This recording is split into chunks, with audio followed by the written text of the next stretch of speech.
नए संकल्प लें फिर से, नए नारे गढ़ें फिर से, उठो संग्रामियों जागो, उठो संग्रामियों जागो, नई शुरुआत करने का समय फिर आ रहा है, कि जीवन को चटक गुलजार करने का समय फिर आ रहा है। चलो अब एक नए अभियान के पदचाप गूंजे, चलो अब एक नए अभियान के पदचाप गूंजे, मौत की सुनसान सूनी वादियों में फिर कि नूतन सर्जना के राग भर दें, शोक गीतों भरी इन घाटियों में फिर दरकती हिमशिलाएं, दरकती हिमशिलाएं, सर्दियों के बाद हरदम ही वसंत आता रहा है, यह प्रकृति की गति रही है, अंधेरे गर्भ में ही रोशनी पलती रही है, अंधेरे गर्भ में ही रोशनी पलती रही है, पराजय झेलने पर भी शिविर में न्याय की हरदम मशालें जीत की जलती रही है, पराजय आज का सच है, पराजय आज का सच है, समर तो शेष है फिर भी, उठो ओ सर्जकों, नव जागरण के सूत्र रचने का समय फिर आ रहा है, कि जीवन को चटक गुलजार करने का समय फिर आ रहा है। नए संकल्प लें फिर से, नए नारे गढ़ें फिर से, उठो संग्रामियों जागो, उठो संग्रामियों जागो, नई शुरुआत करने का समय फिर आ रहा है, कि जीवन को चटक गुलजार करने का समय फिर आ रहा है, फिर आ रहा है, फिर आ रहा है।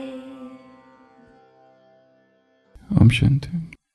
निकलेंगी हम शक्तियां युद्ध के मैदान में, होती चलेगी पास हम निश्चय के इम्तिहान में, ज्ञान के जेवर पहनेंगी हम, योग का करे श्रृंगार भी, लेकिन कमर में बांधेंगी हम ज्ञान की कटारियां, निकलेंगी शक्तियां युद्ध के मैदान में, भारत की ज्योति जगाएंगे हम, ज्ञान का अमृत पिलाएंगे हम। यज्ञ के इतिहास की कहानी, एक एक दिन एक एक कदम आगे बढ़ाते हम जा रहे हैं। कल के सत्र में हमने देखा था कश्मीर की एकांत यात्रा, और इतिहास के अध्ययन में सबसे महत्वपूर्ण चीज़ है जिसे पकड़ना है, वो क्या है? टाइमलाइन। तो कल हम इतिहास की कहानी सुनते सुनते कहाँ तक पहुँचे थे? जुलाई 1936 तक।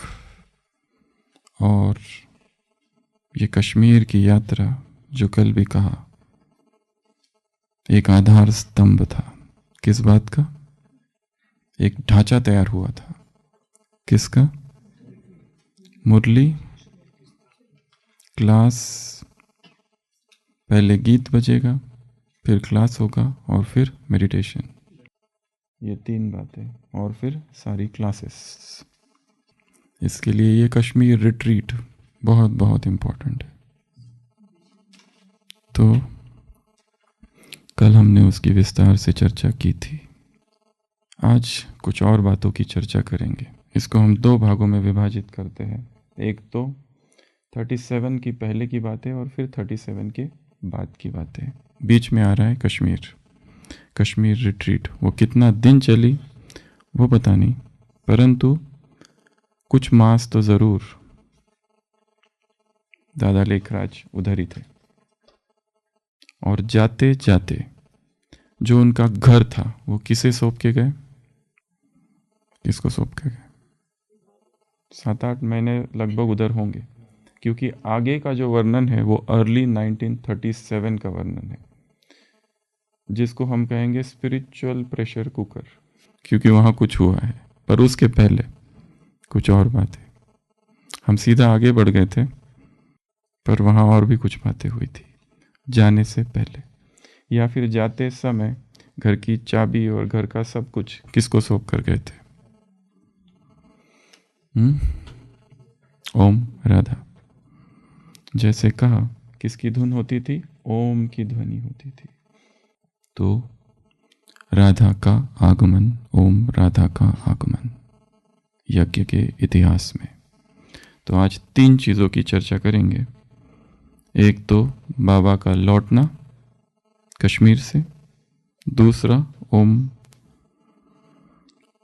राधा का आगमन, और तीसरा ये स्पिरिचुअल प्रेशर कुकर। तो जब बाबा वापस लौटे तो क्या देखा? जितनों को छोड़ा था उससे कई गुना अधिक बढ़ गए, और मेरी अनुपस्थिति में भी लोगों को साक्षात्कार हो रहे हैं। और ये देखकर खुश हुए, क्योंकि वहाँ जाना उनके अपने लिए भी अच्छा था, उनके परिवार के लिए भी, और ये जो लोग थे उनके लिए भी। सब तरफ से फायदा दिखा। और जाते समय कहा कि किसको सौंप कर गए थे? राधा को। तो ओम राधा का आगमन।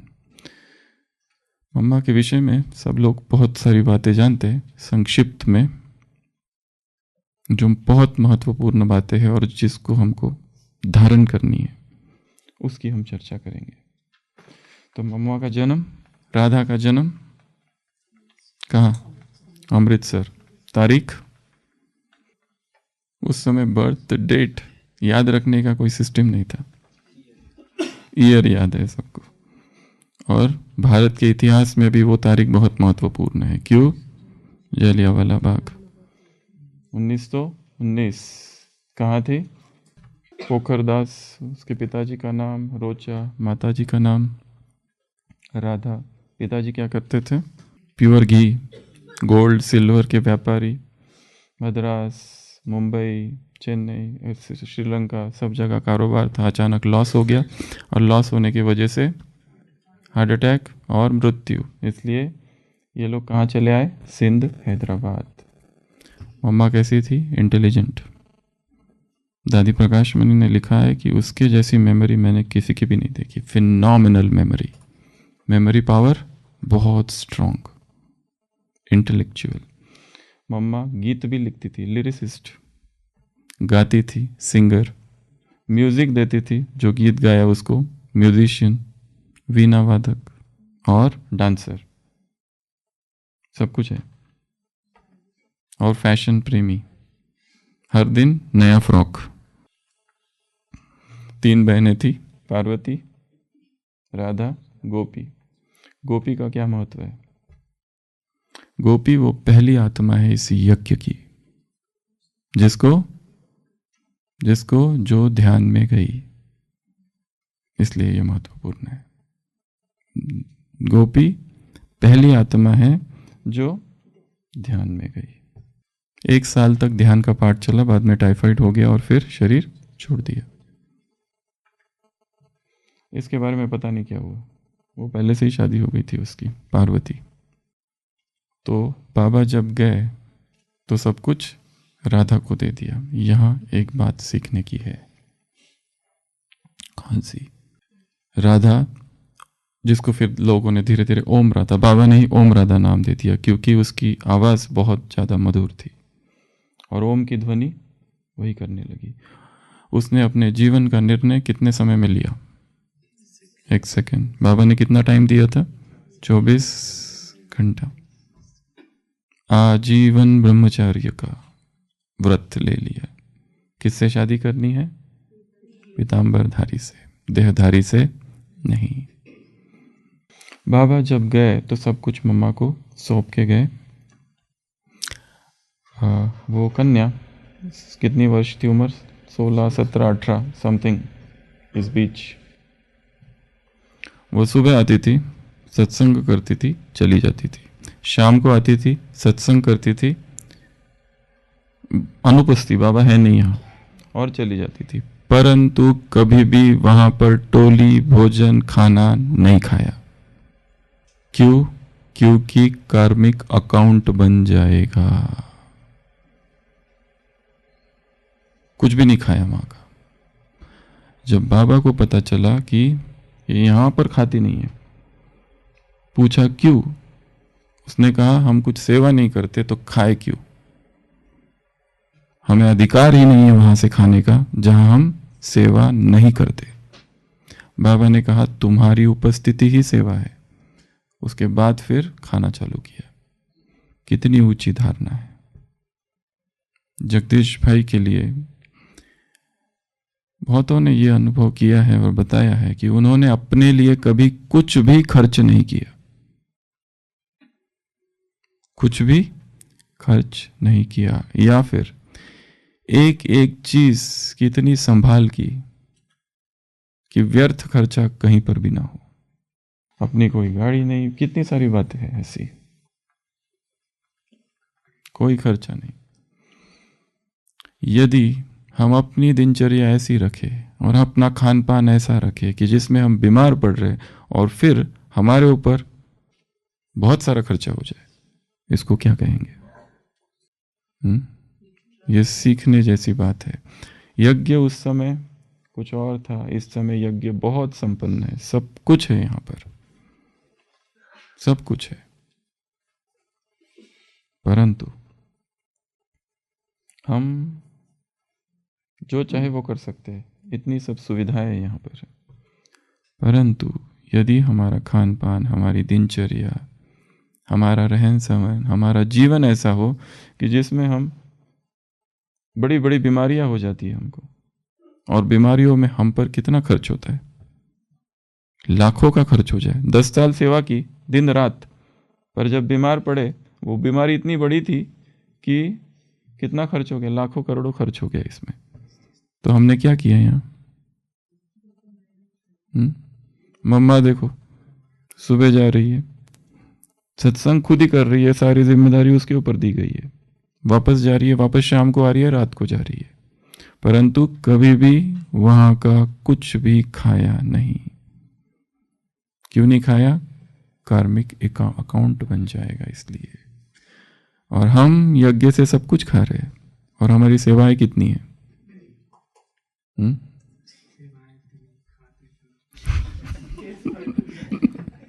सेवा इतनी और खाते इतना।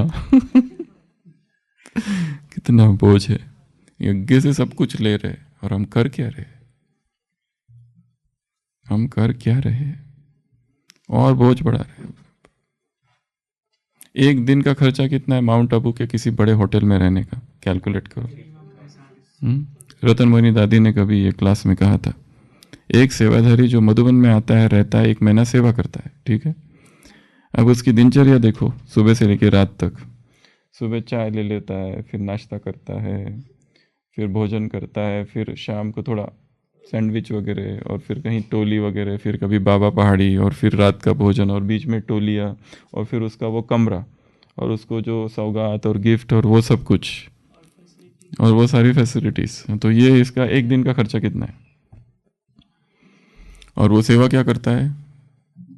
4 घंटा सेवा करता है, 6 घंटा सेवा करता है। क्या करता है सेवा में? 5 लोगों को समझाता है, 10 लोगों को समझाता है, कभी ग्रुप को समझाता है, कभी कुछ सेवा करता है, कभी कुछ सेवा करता है। पलड़ा किधर भारी है। हम कुछ बाहर की सेवा ना करें, सबसे बड़ी सेवा है खुद की स्थिति। उदाहरण मूर्त बन जाना, तपस्वी बन जाना। मम्मा के जीवन का एक नियम जो पहले से लेकर अंतिम श्वास तक चला, वो कौन सा था? 2 से 5 बजे का समय।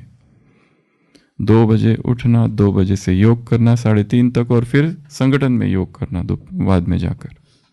ये नियम नहीं टूटा। मम्मा की सबसे बड़ी विशेषता कौन सी थी? सबसे बड़ी गंभीरता, अंतर्मुखता, इंट्रोवर्टेड नेचर, साइलेंस, योगिक वाइब्रेशंस, योगिक स्थिति।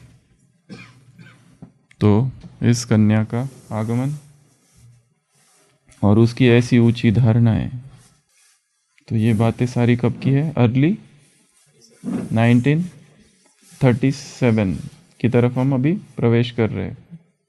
कश्मीर रिट्रीट हो गई है, कश्मीर रिट्रीट से इधर एक आगे की और एक घटना है मम्मा के जीवन की, सभी आप लोग जानते हैं, जस्ट रिमाइंड करा रहे कि जब ये लोग बाद में कराची चले गए, वहाँ पर विश्व किशोर भाऊ दादा, विश्वरतन दादा और मम्मा और ये और बहुत सारे भाई बहनें चित्र बनाते थे।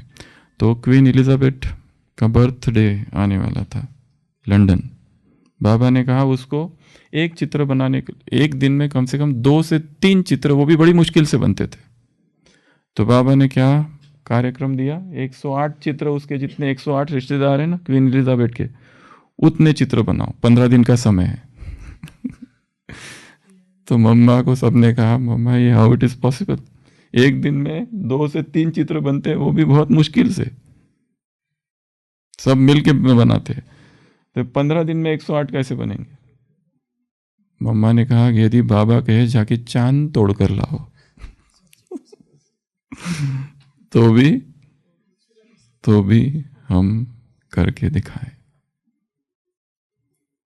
चित्र 2 दिन पहले ही सब तैयार हो गए थे, 108। उसका रिजल्ट तो हर कर्म जो असंभव सा लगता है वो संभव कब होता है? संकल्प से, दृढ़ता से। यदि हम पहले ही ये सोच ले ये होगा नहीं, ये बहुत कठिन है, ये हमसे नहीं होगा, तो वो कभी नहीं होगा। तो ये जो 2 से 5 बजे का अमृत वेला है, ये पूरा ब्राह्मण जीवन भर एक स्वप्न ही रह जाता है। क्या रह जाता है? एक स्वप्न, कभी एक ख्वाहिश अपूर्ण रही हुई, अधूरी ख्वाहिश। कभी कभी अवसर मिला 1 से 2 का, कभी कभी गलती से वो भी उड़ गए थे, और फिर नींद नहीं आई थी तो चल पड़े अमृत वेला करने बेमन से। 5 बजे के बाद भक्तों का समय चालू होता है, ब्राह्मणों का समय है 2 से 5। परंतु ये टारगेट है, यहाँ तक एक दिन में नहीं पहुंचा जाता है, और जबरदस्ती तो बिल्कुल भी नहीं पहुंचना है। जबरदस्ती करोगे तो नींद का प्रकोप होगा, भयंकर प्रकोप, सिर में इंजरी भी हो सकती है गिरने की वजह से। हाँ, सर दर्द, सारे दिन भर नींद, सारी दिनचर्या डिस्टर्ब्ड, चिड़चिड़ापन, नींद नहीं होती है तो कैसे होता है? 3 दिन कंटिन्यूअस नींद ना हो, 3 दिन जैसे सेवा केंद्रों पर कभी कभी इतनी सेवाएं चलती है कि कभी कभी सोने को 10 बजते हैं, 11 बजते हैं, 12 बजते हैं, 1, 2, 3 भी बज जाते हैं, कभी 3 बज जाते हैं तो अमृत वेला करके फिर सो जाते हैं। तो ये, और फिर उसके बाद की दिनचर्या, क्योंकि प्रोग्राम्स इतने सारे हैं, इतनी सारी सेवाएं हैं, इतना व्यस्त दिनचर्या है, तो ये स्वप्न आखिर तक स्वप्न ही रह जाता है। सुनने में बड़ा अच्छा लगता है, मधुबन में आते हैं तो हो भी जाता है 1-2 दिन, पर वहाँ की सेवाएं या वहाँ का जॉब, वहाँ का ऑफिस, वहाँ का पैटर्न, वहाँ की दिनचर्या, वहाँ का सब कुछ ऐसा है कि इससे हम कोसों दूर है। और फिर ये जब होता नहीं है तो फिर हमें दूसरे मार्ग ढूंढने पड़ते हैं कि ठीक है, जहाँ जब हम उठते हैं ना तो ही अमृत वेला है, और और हमारी स्थिति भी बहुत अच्छी रहती है, और यही अच्छा है।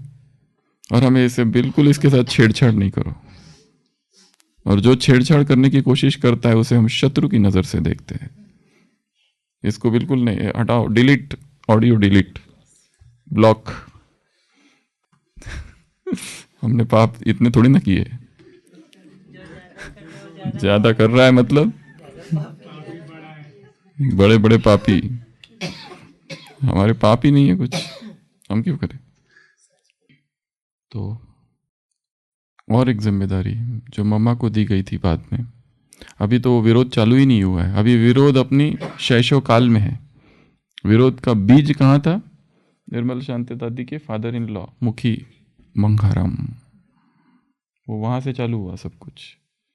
अभी तो वो इंसिपिएंट, बिल्कुल शैशव काल, अभी चालू हुआ नहीं, अभी होने वाला है वहाँ।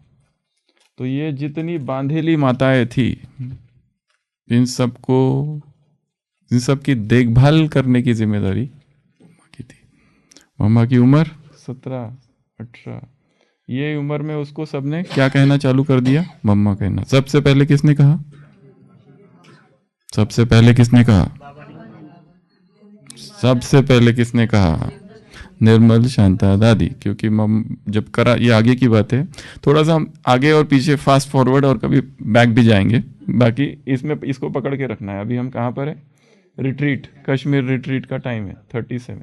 टाइम लाइन को पकड़ के रखना बहुत ज़रूरी है, इसको पकड़ना, फिर आगे पीछे जाते रहेंगे, फिर वापस वहीं आएंगे। तो कराची में जब थे तो निर्मल शांता दादी छोटी थी, तो उसको कहाँ रखा? मम्मा के पास।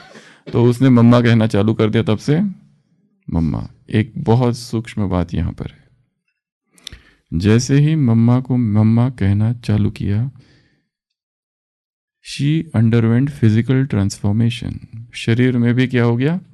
ट्रांसफॉर्मेशन हो गया फिजिकल शरीर में।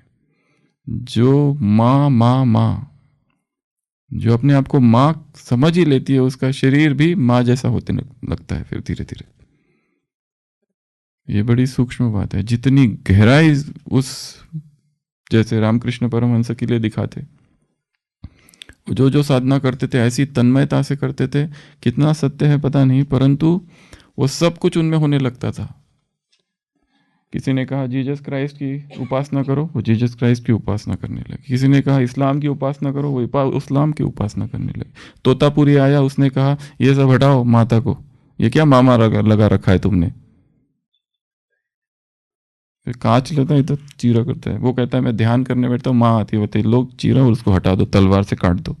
वो काट देते हैं और 3 दिन में वो वेदांत संन्यास मार्ग की, निवृत्ति मार्ग की जो अंतिम अवस्था है, निर्विकल्प समाधि, वो उनको मिल जाती है।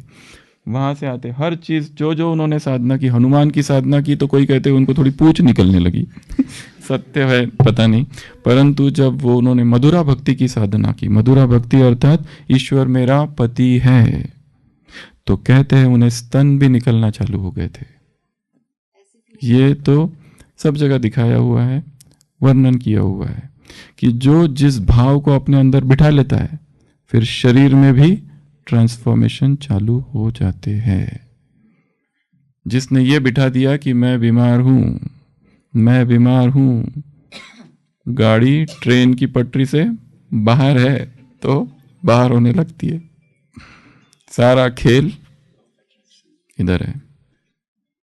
जिसने ये मान लिया कि मैं सब कुछ ठीक करता हूं, ये बाकी लोग जो है मुझे करने नहीं देते, वो वैसे ही और करने नहीं देंगे, ये कोई भी मुझे सहयोग नहीं करता, ये सब मेरे दुश्मन है, पता नहीं मेरे पीछे हाथ धो के क्यों पड़े, मैंने क्या बिगाड़ा है इनका। तो वैसा ही होगा, जो मन में समाया वो अपने आप शरीर में आने लगता है। और जिसने ये संकल्प करके रखा है कि मुझे कुछ भी नहीं होगा, मैं स्वस्थ हूं, मैं निरोगी हूं, ऊर्जा एकदम भरपूर है मुझ में, प्रचंड ऊर्जा से भरपूर हूं, कभी भी कोई भी सेवा दे दो, हर सेवा में कर सकता हूं, कोई भी सेवा, हर सेवा में सीख सकता हूं। ऐसा नहीं अरे नहीं हमने ये कभी किया नहीं, ये हमको आता नहीं, इसमें हमारा अनुभव नहीं है। करो तो आएगा, सीखो तो आएगा। तो फिजिकल ट्रांसफॉर्मेशन, जो माइंड में संकल्प चला गया वो क्या करता है, धीरे धीरे शरीर को पर आने लगता है, पॉजिटिव नेगेटिव बोथ।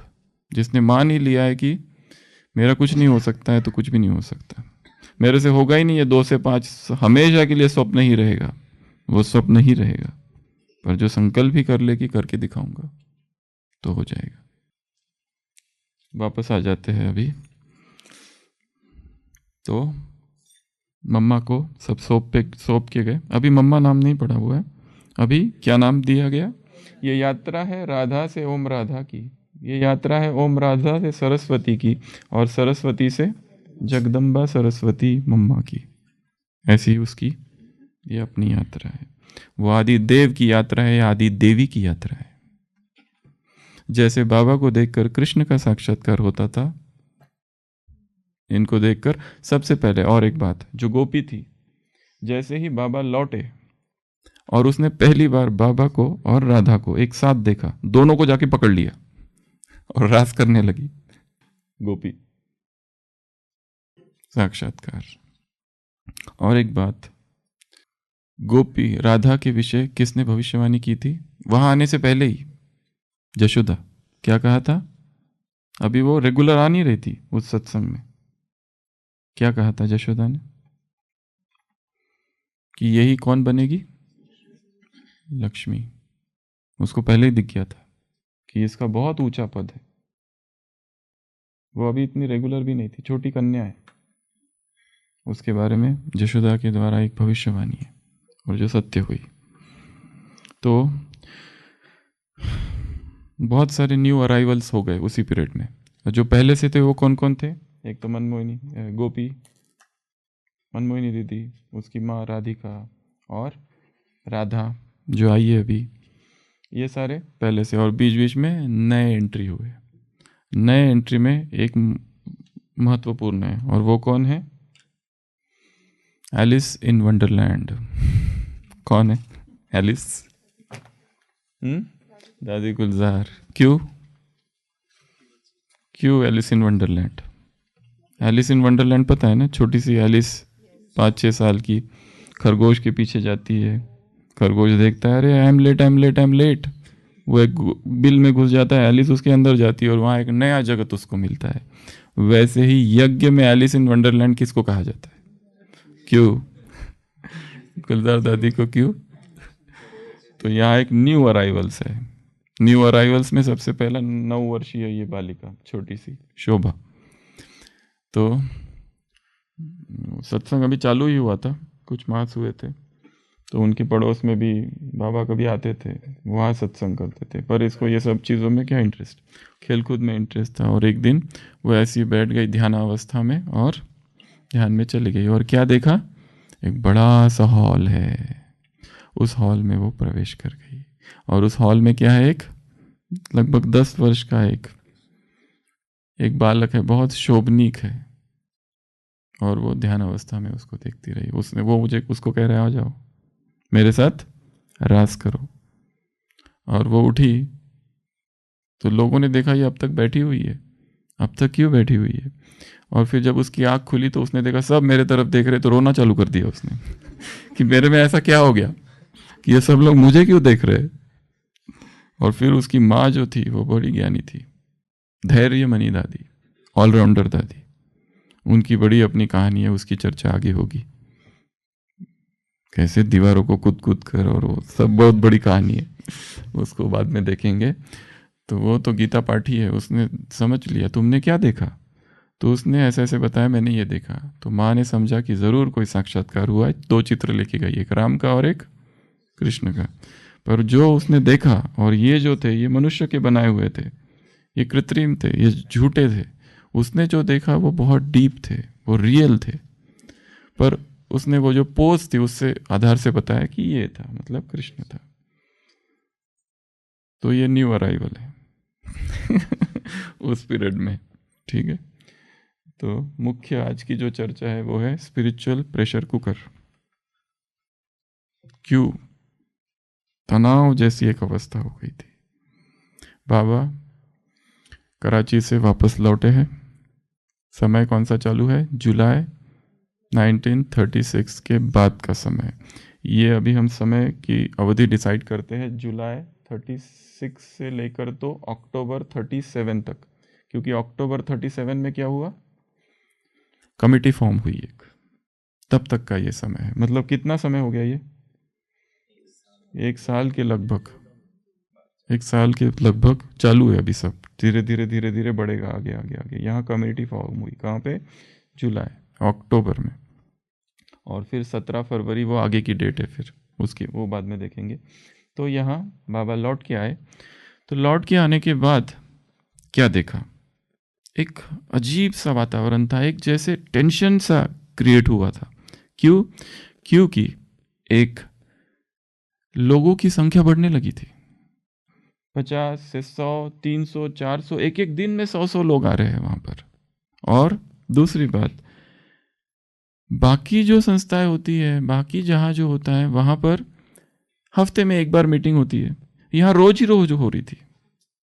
ये एक दूसरा थोड़ा सा टेंशन का कारण था। एक तो लोग बढ़ रहे थे और जगह डिसअपियरिंग, जगह कम पड़ रही थी। कहाँ कहाँ लगाए, किस किस को कहाँ बिठाए, यहाँ बिठाए वहां बिठाए, जैसे यहाँ कम पड़ रही है अभी। किसको कहाँ बिठाए। तो एक तो जगह कम पड़ रही, लोग बढ़ रहे, और वो ऐसा भी नहीं कि हफ्ते में एक बार, हफ्ते में 2 बार, वीकली, वीकेंड में, वैसा नहीं, फोर्थ नाइटली, वैसा है ही नहीं, या हर दिन। और एक बात जो ये बाबा का ऑब्जर्वेशन से वहां आने के बाद, क्योंकि साइलेंस से आए हैं, कितना चला साइलेंस रिट्रीट, कितना दिन चली बताया नहीं जा सकता, पर कुछ मास तो अवश्य। ये जुलाई में गए थे तो मे भी अगस्त, सितंबर, अक्टूबर, नवंबर या दिसंबर के आसपास लौटे होंगे, पर लौटे जरूर 1936 में ही है। उसी साल लौटे हैं, तो कुछ मास तो जरूर लगाए है। और कोई व्यक्ति अगर 5-6 मास मौन में रहे, साइलेंस में रहे और लौट कर आए, तो उसकी देखने की दृष्टि बदल जाती है, उसे बहुत कुछ नया नया दिखने लगता है। हम यहाँ मधुबन में ही 3 दिन आते हैं, साइलेंस करके जाते हैं, करते नहीं है पूरा, जो भी करते हैं मतलब, तो भी यहाँ से जाने के बाद कितना लोगों, मतलब थोड़ा अलग होता है वहाँ। भले यहाँ कुछ खास साइलेंस किया नहीं, यहाँ तो बात करते रहते, सब करते, फिर भी with in the spiritual area में बात करते हैं, इसलिए इसका भी प्रभाव पड़ता है। ये पूरा ही मौन थे वहां पर, केवल पत्र लिखते थे, थोड़ी बहुत बात करते थे और चिंतन करते थे। किस पर चिंतन करते थे? वो 7 पॉइंट्स जिसकी कल चर्चा की थी, वो सारी बातों पर, उसकी अभी नहीं करेंगे वापस चर्चा। तो ये एक और चीज देखी गई कि ग्रुप्स बनाने की आवश्यकता है, क्योंकि कुछ कुछ सीनियर स्टूडेंट्स है, उनका ज्ञान का लेवल अलग है, जैसे ओम राधा, जैसे कुमार का, जैसे राधिका, ये सारे कुछ लोग हैं, उनका लेवल अलग है, और कुछ जो है एकदम नए एंट्रेंट्स, उनका लेवल अलग है। तो ग्रुप्स बनाने की आवश्यकता है। ये चिंतन चालू हो गया बाबा का। उसके बाद में और एक था कि इतने जो पैसे मिले उसका क्या करना है। पैसे मिले ना, कहाँ से मिले? बिजनेस जो समेट लिया था आधा आधा, तो पैसे तो बहुत मिले थे, उसका क्या करना है? कितने मिले थे वो आप खोज के निकालो। दूसरी बात,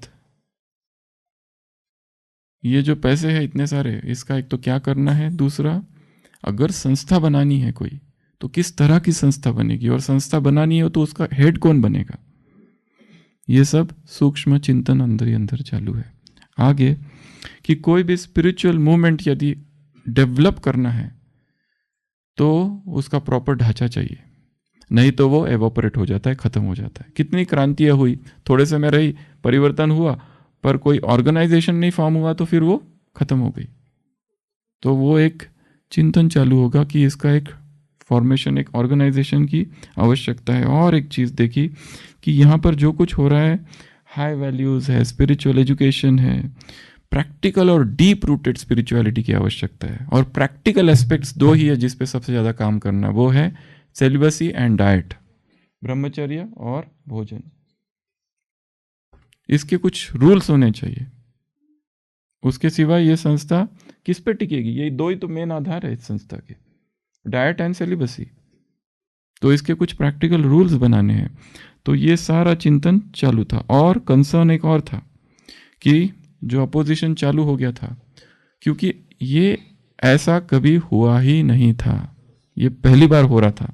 और एक चीज, बाबा ने 2 और ऐसी चीजें कर दी कि लोगों को विरोध करने के लिए मौका मिल गया। कौन सी? ये जो गोपी थी जिसकी डेथ हो गई, राधा की बहन, उसके फ्यूनरल में बाबा ने क्या किया? सारी बहनों और कन्याओं को भेज दिया, जो पूरे सिंध के इतिहास में आज तक कभी हुआ नहीं था। राधा गोपी को अग्नि संस्कार अंतिम किसने दी? राधा ने। ऐसा कभी नहीं किया था।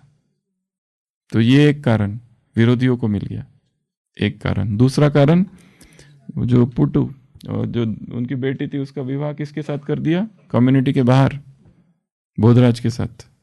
ये एक दूसरा कारण मिल गया। और तीसरा, ये जो निर्मल शांता दादी थी वो बार बार जाती रहती थी अब अपने पिता के घर।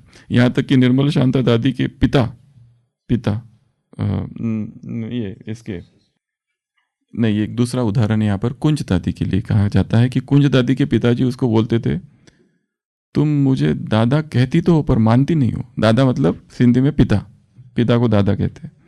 तुम दादा उनको कहती हो, उनको मानती हो, मुझे नहीं कहती। वो कहती मैं तो कहती हूँ ना आपको, तो खाली कहती हो कहने के लिए पर मानती उनको हो।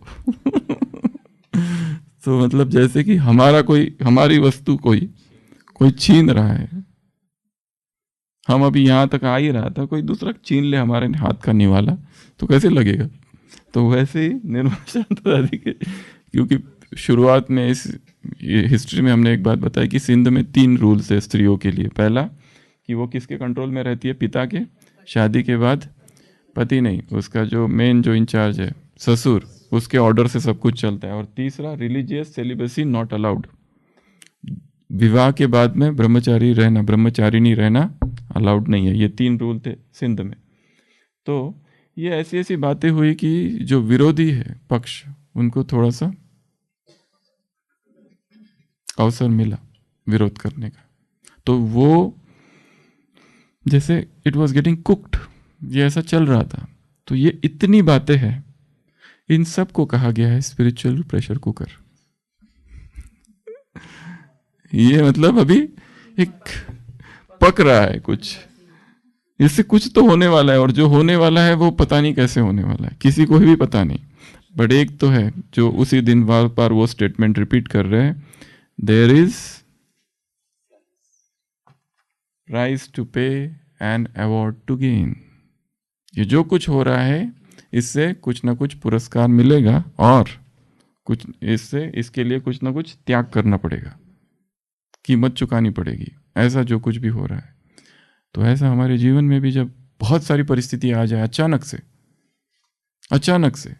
तो क्या समझना? There is price to pay and there is award to gain. कीमत चुका रहे हैं ना हम, तो कुछ तो मिलने भी वाला है। कुछ तो अचानक ऐसी परिस्थिति आ गई, अब तक सब कुछ ठीक चल रहा था, अचानक सारे ही विरोधी हो गए। डिपार्टमेंट वाले, घर वाले, ऑफिस वाले, सब विरोधी हो गए। उसी समय तो अपने आप को स्थिर रखना है, स्टेबल रखना है, बस यही पुरुषार्थ है।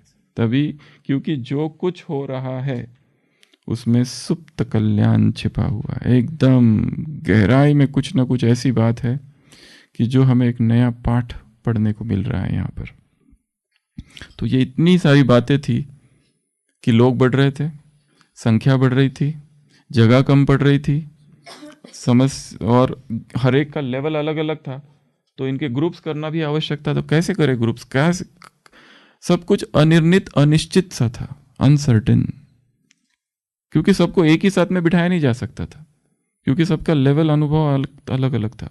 यहाँ आने वाले लोगों की कैटेगरीज भी अलग अलग थे। आने वाले कौन कौन से लोग थे कैटेगरी वाइज? सबसे पहले जैसे एक दादी डिस्क्राइब करती है कि हम वहाँ से जा रहे थे, एकदम ओम की ध्वनि सुनी तो बहुत अच्छा लगा, तो घर वाले पूरे ही ज्ञान में थे, सबके सब चले गए। तो एक वो कैटेगरी जिसमें पूरा परिवार ही भक्तिमय है, पहले से ही भक्तिमय है। एक दादी है सीतू भी नहीं, दूसरी लीला दादी। वो कहती है कि हमारे घर में हम बचपन में माँ बाप भक्तिमय थे और हमको कहते थे कभी किसी को कुछ मांगना नहीं, जो भी लेना है भगवान से लेना। तो हम कुछ भी चाहिए होता, खिलौना, हम वो कृष्ण की, ठाकुर जी की मूर्ति के सामने जाके आंख बंद करके बैठ जाते थे, और हमारे माता पिता चुपचाप आके वो वस्तु वहाँ रख देते थे, ताकि हमको बचपन से यही था कि हमें जो भी मिल रहा है भगवान से ही मिल रहा है। तो वो संस्कार तब से था। तो कहते हैं कि हम जा रहे थे, वो ध्वनि सुनी और फिर हम आ गए, तो पूरा परिवार के परिवार ही आ गया। तो एक वो कैटेगरीज है कि जहाँ पे पूरा परिवार के परिवार आए। एक सेकंड कैटेगरी है कि जिसमें पूरा परिवार आया, फिर बाद में परिवार वाले ही विरोधी हो गए, उनमें से कुछ कुछ। पहले सब ठीक था, जैसे सबसे बड़ा उदाहरण गुलजार दादी, ऑलराउंडर दादी। पहले पिताजी जो थे वो सहयोगी थे, फिर बाद में असहयोगी बन गए। यहाँ चेंज हो गया पूरा फिर बाद में। तीसरा, जो शुरुआत से ही विरोधी थे, शुरुआत से ही विरोधी थे। चौथी कैटेगरी कौन है कि जो बहुत दुखी थे, अशांत थे, जैसे उस दिन भी कहा हृदय पुष्पा दादी, पति मर गया, भाई मर गया, दुखी है। जैसे ये तीन दादियाँ, जैसे मम्मा की माँ, ठीक है, शांतामणि दादी की माँ और ध्यानी, ये तीनों ही बहनें थी। तीनों, दोनों के तो पति ने शरीर छोड़ दिया था, तो दोनों रोती रहती थी। और फिर वहाँ बाबा के पास गए तो एकदम से साक्षात्कार अनुभव हो गया एकदम। इसलिए तो मम्मा को आश्चर्य लगा, ये दो माता है, उसकी दो मासियाँ, एक मम्मी और माँ, वो मासी रोते रहते थे, अचानक इन्होंने एकदम चेहरा ही बदल गया इनका। ऐसा क्या हो गया, मुझे भी जाके देखना है वहाँ से। तो ये तीन दिखाया है। तो ये एक कैटेगरी थी कि जो दुखी थे, और एक कैटेगरी थी कि जिनको भगवान की खोज थी, भगवान की प्यास थी कि भगवान है कौन, वो एक आया इसमें। वो कुछ कैटेगरी ऐसी थी जिज्ञासु, ये चल क्या रहा है, उनको कोई मतलब नहीं है उससे। कुंज दादी ने अनुभव में सुना, थॉट रीडर्स आए थे एक बार, कैसे उनको पहचान लिया, तो वो एक दूसरी कहानी है। पर अलग अलग कैटेगरी के लोग। तो हमारे जीवन में भी एक दूसरे पॉइंट पर आते हैं अभी, जिन आत्माओं के हम संपर्क में आ रहे हैं, सब अलग अलग कैटेगरी के। कोई हमारा दोस्त बनकर आ रहा है, किसके साथ हमारे किसी जन्म का इतना गहरा संबंध है कि उससे एक बार मिले पर दिल के तार जुड़ गए, ईश्वरीय तार, अच्छे वाले, मोह वाले नहीं। और किसी के साथ 20 साल से रहते हैं, पर पति और पत्नी के तार अब तक जुड़े नहीं है। अभी भी पता नहीं, समझ ही नहीं पाए दोनों को। कभी कभी तो एकदम अच्छे से बात करता है और कभी कभी तो एकदम नाराज, समझ ही नहीं आता है इसको होता क्या है। तार ही नहीं जुड़े, साथ रहते हैं पर दिल के तार जुड़े ही नहीं है। तो हमारा ऐसी कई आत्माओं के साथ संपर्क है। तो हमको ये टेक्निक, कला ढूंढनी पड़ेगी कि कैसे तार हमने तो सारी कोशिशें कर ली, वही जोड़ना नहीं चाहता, तो क्या करें। एक है कि हमने किसी को कुछ कह दिया, वो नाराज हो गया और फिर उसने बताया भी कि मैं नाराज हूं, तुमने ऐसा क्यों कहा। एक है हमने किसी को कुछ ऐसे ही बोल दिया, वो नाराज हो जाता है पर शब्दों में नहीं दिखाता है, सीधा आचरण में आता है। ये बहुत डेंजरस है। सीधा हमने कुछ कहा, वो बोलता नहीं है, बताता भी नहीं है कि नाराज हो गया, सीधा एक्शन में करके दिखाता है, मतलब बात नहीं करेंगे। और हमें भी नहीं पता कि हमने कुछ बोला था, इसका ये परिणाम है। तो हम तो यही सोचते बैठते इसको हुआ क्या अचानक। पर हमारी कोई बात थी जो उसने पकड़ ली, और पकड़ के उसका चिंतन मनन किया और फिर अपने कंक्लूजन्स निकाले, और फिर उसके बाद सोचा अभी इसके साथ चैप्टर क्लोज। तो जैसे यहां आने वाले लोग अलग अलग थे, और इसलिए बाबा को लगा कि कैटेगरीज होनी चाहिए, अलग अलग इसको करना है। इसके बाद में फिर कल हम देखेंगे ओम हाई स्कूल, कैसे इसको ऑर्गेनाइजेशन के रूप में, नहीं तो जितनी भी क्रांतियां हुआ है जहां बिना ऑर्गेनाइजेशन के खत्म हो जाती है। 1857 की क्रांति, ऑर्गेनाइजेशन था ही नहीं, सब लोग एकजुट होकर नहीं काम, कोई उधर रानी लक्ष्मीबाई उधर काम कर रही है, मंगल पांडे इधर काम कर रहा है, सब अलग अलग जगह काम कर रहे हैं। सभी जोश में थे। तो ऑर्गेनाइजेशन नहीं था, अटेम्प्ट्स नहीं था, नहीं तो सबने काम बहुत अच्छे अच्छे किए, पर ऑर्गेनाइजेशन नहीं था, इसलिए क्रांति एक रीति से जो कहा जाता है असफल हुई। इसके लिए जो भी संस्था इस तरह से, ये है करिज्मेटिक रूटिनाइजेशन ऑफ करिज्मा, ये बहुत ज़रूरी है। जब तक ये रूटिनाइजेशन नहीं, ऑर्गेनाइजेशन ना बने, नहीं तो ये बिखर गए होते, सारे इधर उधर हो गए होते। ठीक है, तो आज क्या क्या देखा हमने? सीखने की बातें बताओगे, धारणा वाली। 1 सेकंड में निर्णय कर लिया, निर्णय ज़्यादा टाइम। और बाबा को ये मत पूछो बाबा विकार में जाए, विथ योर काइंड परमिशन। कल की मुरली बाबा ने कहा इसको मूर्खता कहेंगे। प्रश्न ही ऐसे पूछ रहे हैं। तो सबसे पहले 1 सेकंड में निर्णय किया, यही सत्य है, यही ईश्वरीय ज्ञान है, इसके अतिरिक्त सत्य कुछ भी नहीं है। जो भगवान कह रहा है ब्रह्मा तन में आके, उसके अतिरिक्त संसार में कुछ भी हो, कुछ भी सत्य नहीं है। This is the final, this is the ultimate truth. भगवान ने कह दिया, बाबा ने कह दिया, उसके ऊपर और कोई सत्य नहीं है। एक दूसरा क्या सीखेंगे? क्या सीखेंगे? खाने की बात। खा रहे हैं तो सेवा करनी पड़ेगी, नहीं तो बोझ है, कार्मिक अकाउंट है। ऐसा नहीं कि फ्री में तो यहाँ सब कुछ मिल रहा है। मनमोहनी दीदी क्या कहती थी? कोई कहता था दीदी देखो ये बिल्कुल सेवा नहीं करता है यहाँ रह के। बाबा वो कहती थी मजदूर है। अच्छा है, तुमको चाहिए ना सतयुग में फ्री में। तो यहाँ रह रहे, मधुबन आ रहे हैं, केवल यहाँ रहने की बात नहीं, सेवा केंद्र पर रह रहे हैं। जो उस दिन भी कहा था, जब भी कह रहे थे 1 दिन का खर्चा कितना है आबू का, कितना होगा? 1 दिन के कमरे का रूम कितना है होटल में बड़े बड़े? 2-3 हज़ार 1 दिन का खर्चा, और खाने पीने का खर्चा अलग, और बाकी एंटरटेनमेंट अगर कुछ चाहिए उसका अलग, तो 4-5 हज़ार का खर्चा। और सेवा हमारी 4-5 घंटे भी नहीं है। तो ये दूसरी बात। तीसरी क्या सीखेंगे? और इम्पॉसिबल कुछ भी नहीं है। वो 108 बना दिए चित्र, जबकि एक एक चित्र को 2 से 3 चित्र ही बनते थे, और 2 दिन पहले ही बना दिए। पुष्पा रानी दीदी थे नागपुर में, उसको कहा गया कि तुम सिंधी टाइपिंग सीखो। उसने कहा कैसे सीखूं, नहीं होगा। तो बाबा ने कहा सीखो। 15 दिन के अंदर सीख लिया हिंदी टाइप। कितना कठिन है वो, पर संकल्प है तो होगा। अगला और क्या सीखा? योग का 2 से 5 मम्मा ने कभी नहीं छोड़ा लास्ट तक। यहाँ तक कि लास्ट मतलब मम्मा को कैंसर डायग्नोज हुआ, रमेश भाई लेके गए, फिर वहाँ वो डॉक्टर जायसवाल, और फिर ऑपरेशन हुआ, उसके बाद में फॉलोअप होते रहा, फिर रेडिएशन थेरेपी देती गई, पर रेडिएशन में पता चला कि कैंसर तो पूरे शरीर में फैल गया है। और फिर अभी मम्मा को आप वहाँ ले जाओ जहाँ आपका स्थान है, वैसा उनको बताया गया मुंबई में। और बाबा से पूछने को कहा संदेशी द्वारा, तो उसने कहा कि मम्मा को बता दो। रमेश भाई ने लंबा चौड़ा लेटर लिखा था, मम्मा को दिया था कि ये है कि आप अभी ज़्यादा नहीं रहोगे। बात है अप्रैल 1965 की। और फिर मम्मा चले गए, मधुबन में आ गए। बाबा ने कहा वापस लेके आ जाओ उसको। और 23 जून 65 अंगूर आ गए थे, वो भी मम्मा ने उस दिन बांटे। मतलब कहने का भाव, लास्ट तक स्टेज कैसी थी? स्थिर, कोई हलचल नहीं उसमें। 1.5 महीना बेंगलोर जाके आए, बहुत सारी सेवाएं की। आने के बाद मम्मा को पूछा सेवाएं कैसी थी? मम्मा ने कहा अच्छी थी, फुल स्टॉप। हम होते तो ये फोटो, ये देखो फोटो, सेवा की 4 घंटा और फोटो 4000,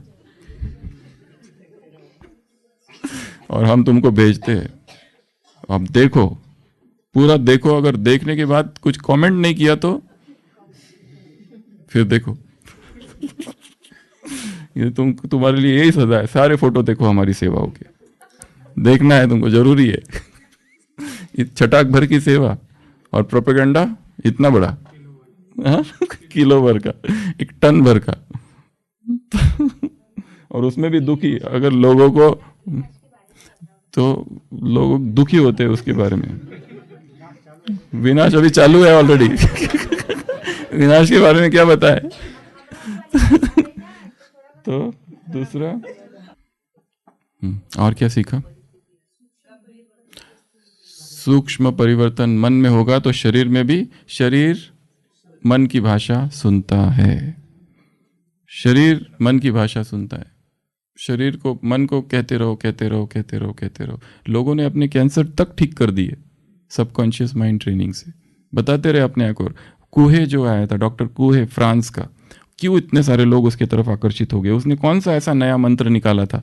वो जो भी मरीज आता था उसको एक ही शिक्षा देता था, एक ही बात बताता था कि मैं ठीक हो रहा हूँ, मैं ठीक हो रहा हूँ। रिपीट करते रहो, दिन रात रिपीट करते रहो। डॉक्टर कूहे की ट्रीटमेंट, दिन रात, मैं स्वस्थ हूँ, मैं निरोगी हूँ, I enjoy radiant health, I am fine, I am okay. बस यही रिपीट करते रहो करते रहो करते रहो करते रहो। और कितने सारे लोगों को उसने वैसे ही ठीक कर दिया। तो सारा खेल यहाँ है। हमारे जो सेल्स है, कोशिकाएं है, वो सेल टॉक, उनसे बात करनी है। हे सेल, क्या चाहिए तुझे? भूख लगी है? क्या चाहिए?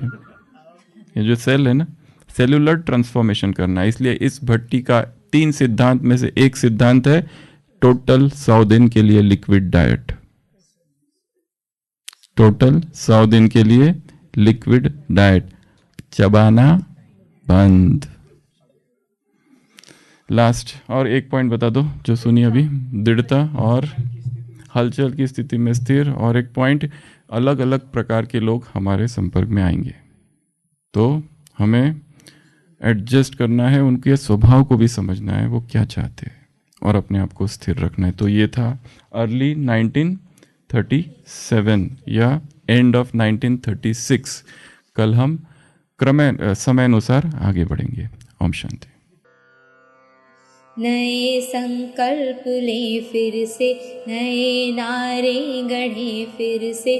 उठो संग्रामियों जागो, उठो संग्रामियों जागो। नई शुरुआत करने का समय फिर आ रहा है, कि जीवन को चटक गुलजार करने का समय फिर आ रहा है।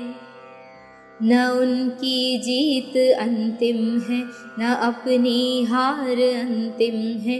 उठो ओ नौजवानों, उठो ओ नौजवानों। इनकलाबों के नए संस्करण रचने का समय फिर आ रहा है, कि जीवन को चटक गुलजार करने का समय फिर आ रहा है। सुनो इतिहास कहता है, सुनो इतिहास कहता है। पराजय झेल कर ही क्रांतियाँ परवान चढ़ती हैं, नया इतिहास बनता है।